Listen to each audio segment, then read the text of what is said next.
very difficult issue to make sense on, because even the most rabid haters of guns, I mean, people who would argue for a gun ban, have many good points on their side, and even the gun nuts have many good points on their side. It does not break out neatly, and when you connect all these truths, we obviously have a huge problem with guns. We've got 300 million guns on the ground, we've got 30,000 people dying every year who would not be dying but for the presence of guns. So guns make violence more lethal, they make suicide more effective and arguably more tempting.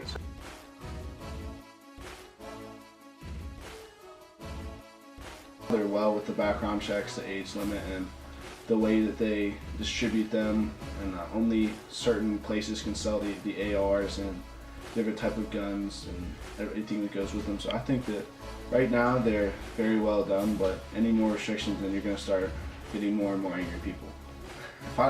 If I wanted to say that I want them to be less restrictive or create or edit different laws, I probably wouldn't create any laws against what they're doing now. I wouldn't want anybody coming into my home and interrogating me about the guns I own, what I use them for, how many I own, and have them all in everything I have. And that wouldn't be right. That'd be something I would change or get rid of. I wouldn't really necessarily create something, because you never know who else is going to be opposed to it, who's going to be for it. So right now, I wouldn't change. That's the only thing I would change. I wouldn't create or anything like that. When it comes to the restrictions on how many guns one can own, I don't think there should be any restriction on how many or even which type of gun they own. I mean, there's so many different types and ways that you can customize each gun that there's probably thousands of different ways. I don't think you should be able to restrict any one American from taking away his right to own any amount of guns versus someone who owns one just for protection, someone who owns one for hunting, sporting, self-defense. I mean, I don't think that the government should have any involvement on how many one person can own. The age limit is good right now, because that gives you, when you turn 18, it gives people more ways to become independent, buy more the sporting guns they want and the hunting guns they want, and not have to rely on someone else to buy it for them so they can go hunting. Do I think the gun laws should be stricter? And the answer to that is, I don't believe that making stricter gun laws will help cure, the violence in this country. I really don't, because it's going to be the law-abiding citizens that hand their guns back in, and it'll be the criminals and those that don't abide the law, the ones that will be keeping their guns and causing violence. Even if we were to confiscate every single gun in this country, there would still be violence. I mean, people that have in them to kill, to murder, to inflict harm, will find a way to do that. Whether they have a gun, whether they'll call it a knife, they'll make a bomb, they'll do it with their car. I mean, they're going to find ways to hurt others. So I think the problem of violence in this country goes much deeper than just the superficial gun laws. I think it really gets to the human heart.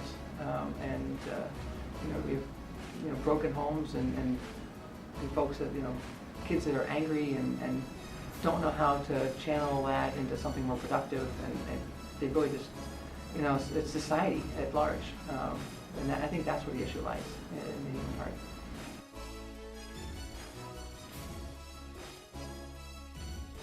With regard to stricter gun laws, and age requirements specifically, in that in Ohio you have to be 18 years old to buy a gun, and 21 for a handgun.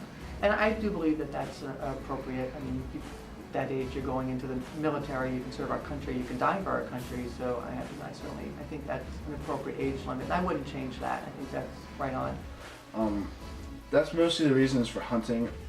Limiting the amount of someone who buys an AR when they're 18 is, I can respect that, but when you're taking someone who wants to go hunting using a plain old slug barrel with a shotgun, that's too restrictive. I mean, you can see people when they were 6, 13-year-old, they had a parent or someone who gave them a gun, who was always around, they weren't by themselves, they didn't have access to it unless they were hunting. So the age restriction right now at 18 is perfect, giving that you don't have the young reckless teenagers with going out there and buying guns, but you do have the more mature 18, 19, 20, 21-year-olds that can buy guns.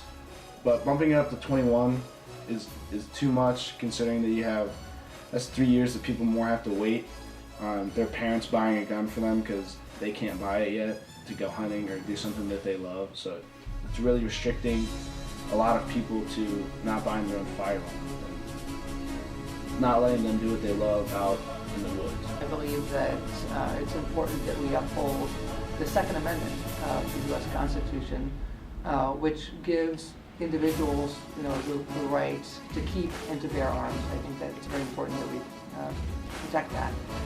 That being said, I think there's some, we want to balance that with some common sense. And I think we've done a good job of that in the state of Ohio, and that's who I represent right now. I'm a state rep down in Columbus.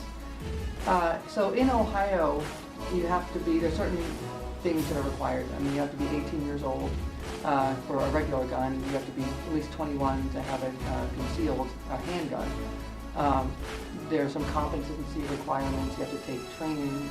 There's 12 hours of training, 10 hours of instruction, and then 2 hours of actual practice with the gun itself.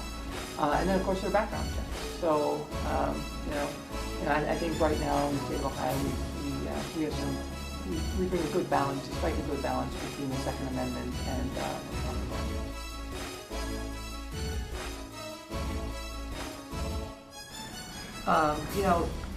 because of the school shootings in recent history, that has come under the focus, a light, really lately, both at the federal level, but also at the state level. And I am sponsoring a bill. It's called House Bill 8. It has to do with school safety.